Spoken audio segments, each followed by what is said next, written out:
Now, this is a bonus video, and it's common technique errors and things that people struggle with every day in the squat.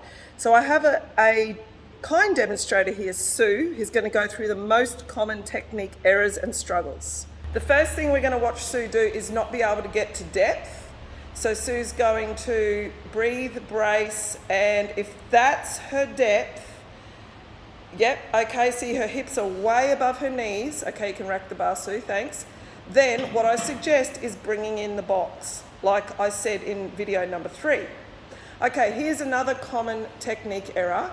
So what Sue's going to do now is when she breathes and braces, she's going to let her core go so her ribs are sticking out. She's going to breathe, okay, so, and then she's going to squat with an extended back position.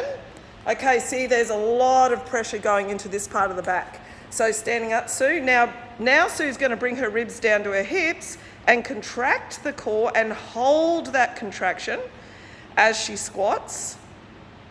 Okay, and you can see that the back is a lot more neutral there. Okay, so rack the bar, thanks Sue. Give her a bit of a rest. Now, the third alternative. This third error is extremely common. I'm going to video it from the front so you can see it. People's, in general, 99% of people's quads are dominant, okay, because we use our quads a lot more than our hamstrings. So when you're squatting, it's very common for the quads to want to take over. So what we're going to do now, we're going to watch what happens when the quads take over in a squat. All right, so it's not the down part's usually good. When they come up, the knees come in. Okay, well, Sue actually just tipped forward. So, and that's another error, and that's relying on the hamstrings and the lower back too much to come up. So this time when Sue goes down, she's gonna let her quads take over. All right, so she's gonna go down, okay. She comes up, and the knees come in so she can push with the quads. Okay, thanks, Sue, you can rack the bar. So you actually saw 2 errors there. One, Sue's bum shot up a lot quicker. That was the first error. Secondly, that was because she's trying to take the load from her quads into her back and use her back to bring the bar up. So essentially it's a good morning.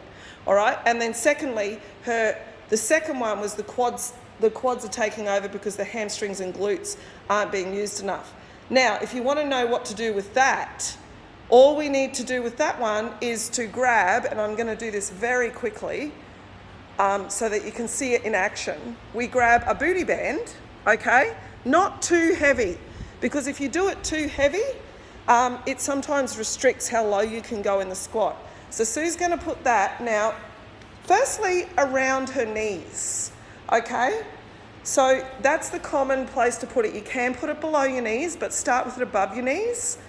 And then all Sue's going to think about as she comes up is driving out into that band. So she's gone down, beautiful, and then up. And yeah, see those knees tried to come in, but then she pushed back into the band. So that's a little trick if your knees are coming in and if you have knee pain. All right, knee pain. If you have knee pain, if you put a band around, it activates your glutes and it stops the knee tracking the wrong way. Now we've got one more, and this is for those flexible people. And we're going to do a squat where you go down really low and you let your hamstring tension go at the bottom. And you'll see what that looks like here. So if you're focusing on depth, that's great. If you go all the way down and then let go, you'll see a rounding of the back and your hamstrings let go. Then it's really hard to stand up. See those hips shoot up there? That's because her hamstrings have let go at the bottom and she has to use her back to stand up. So thank you, Sue. That's common technique errors and some small ways that can help you move through those.